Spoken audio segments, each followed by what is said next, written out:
Don't think I don't keep tabs on you all. Periodically, I like to snoop through animations that my viewers have made. Here's one, made by a very supportive viewer named NewGaming Spies. He'd animated this small clip of a burning fire guy. I was quite impressed by this, I thought it was really good. So much so that I wanted to animate a fire burning up guy as well. So I got in touch and asked if he wouldn't mind, me showing off this and having a crack at it myself. And he said yes.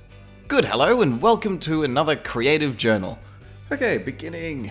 It's, trying to replicate it as best I can, but with my own approach. It is burning guy. 3 main poses. Standing neutral, reacting, and being on fire! Not a whole lot of movement in between. That is the kind of movement that I could easily sink a billion years into making it very, very fluid, but just wanted to keep it quite snappy between those 3 poses. Only really a bit of squash and stretch between each one, bouncing from pose to pose. I was pretty happy with the character design itself. I threw down just 5 or 6 red lines of fire. And then after the one of being on fire, his skeleton being slotted in underneath, making sure it all fits. I was pretty happy with how this design came out. I haven't drawn anything quite like it before, I think. I don't know. Anyway, already up to inking. It's pretty crude, kind of just thrown in there. Whatever. Made the hand a bit smaller. There's a few overlapping lines, but I wasn't too fussed. At this point, I'm still wanting to try and get through the entire piece relatively quickly, and the character animation portion was quite fast to do, because I just took each element and then moved it from pose to pose.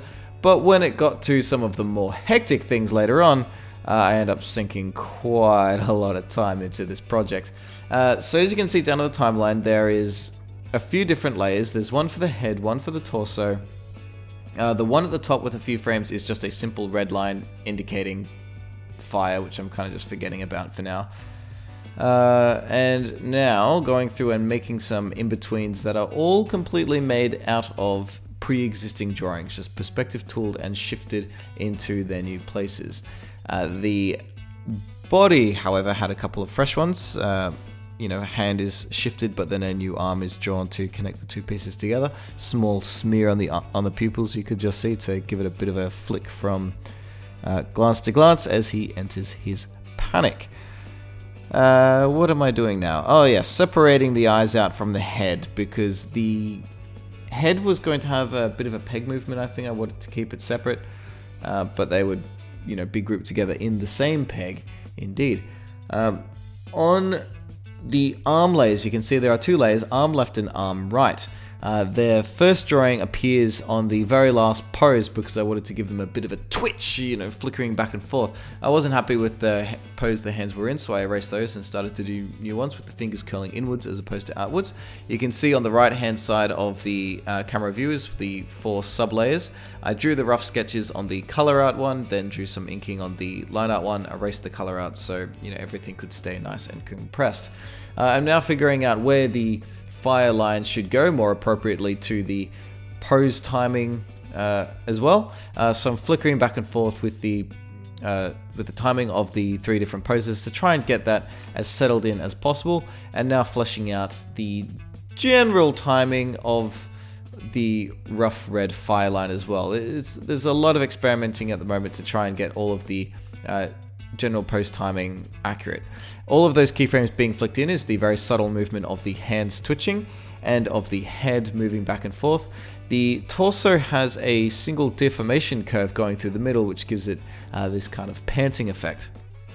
That's just looped throughout his scream. Now the fire has been placed in on every second frame in 2s across the whole thing, and now I'm doing my second round of roughs. I'm not too experienced with fire, so this is what Creative Journal is all about. It's my personal practicing.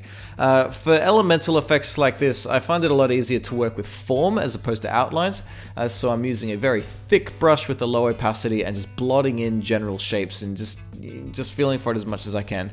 You can see down on the timeline I've just fleshed it out and added in a frame down on corresponding to every frame that existed on the red rough version. Trying to make it pretty thick for how wide the flame will be before leaving a charred version of his body behind.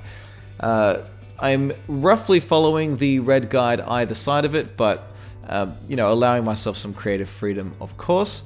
What am I doing now? Going back into the skeleton and reforming it to make sure that the bones will fit into the new hands that I drew and that the ribcage will fit into that torso. Now going ahead with inking the skeleton. I'm keeping the head on its own layer, to the body on its own layer as well. The body I will come back to later and separate the individual elements into a whole plethora of layers to themselves, but I couldn't really be bothered to do that at the start, so they are all together. Going back through the whole animation and laying through some colors now, I've set up a very basic palette, and rather than using the transform tools to manipulate the the drawings into their in-between poses, I did do duplicate drawings and then twist and reshape them. So they had to be recolored every time, but that's fine because it allowed me more control over the vectors for each one. So the body is pretty well done there. I'm doing a bit more frame shuffling, and very soon now I'm going to go through and what am I doing now? A little bit more retiming, just to get it right and getting the flames into the right portion. Now I'm going through and refining the flames. So the block roughs were still roughs. Now I still do an outline with the pencil tool. These will be filled in and the outlines will be removed. This gives a really fine, crisp, refined shape throughout the whole course. When that's done, I'm gonna delete every second frame. You'll see that on the top layer of the timeline will become animated in ones eventually, because fire is a bit more unpredictable. It's very organic. It might look a bit jarring if it is in twos, and there's not too many drawings, so I thought I might as well. In-betweening it is a very simple process. Because it's fire, there's a certain amount of liberties. There you go. You can see all the gaps appearing between the frames now, and you can see these in-betweens they're accurate to the frames either side, but they don't have to be perfectly accurate because it's fire. When it's done, I'll be grabbing the select by color tool. Actually, no, I won't be doing that yet. I will make a duplicate layer of the fire just as a backup, going through and filling it all in with another placeholder color. It's going to be like a transparent magenta thing. When that is all filled in, I'm going to select the select by color button. It's under these tool properties for the selection tool that allows you to select everything with the same unified color zone on the palette at once. So I can grab all the outlines for the fire on each frame. This is what I'm doing right now, just going through each frame, selecting the outlines and deleting them, which gives me a nice, really clean shape on every frame of the fire. So now I'm doing a little bit of node work. This is a mask layer being blotted in green on every frame, just following up the fire, filling up the body. This mask will eventually be connected in with a cutter and a color scale so that when the flame passes up his body, it will reveal only black underneath. Now I'm experimenting with the particle generator because I want the black section to kind of disintegrate into ash. I'm not as experienced with the particle generator. It's very fiddly. I didn't want to waste your time with this one, so I commentated this portion of the process live and will be up as an independent experiments video some point soon. Finally, I did get it working pretty comfortably to, how I was happy with it, and it was now time to build the individual bone parts. So you can see I have duplicated the skeleton a whole bunch of times, renamed the layers to each of the individual parts. You can see down into the timeline view. Gone through each one and deleted everything except for what the layer is named after, and then gone through it once again, filled in all of the gaps with extra black outlines and the stroke tool, so they can be all their own individual shapes. Over on the right, now filling up the node view fully, I have separated all of the nodes out, spread them out, and all of the green boxes appeared on top is their own independent peg. These pegs will be used to create motion keys to animate all of the bones as they drop to the ground and bounce all about. This was a very tedious process. I set up a base key at the start and between frames 70 and 80, as you can see there. I also tagged all of these frames. So if you right click a whole bunch of nodes or layers, you can right click it and go to tag layer. It puts a little asterisk to it. And now down on the very bottom left of the timeline, you can change to view tagged. And that reveals only the tagged layers at a time. So I can see all the pegs without having to interact with the drawings contained inside of them.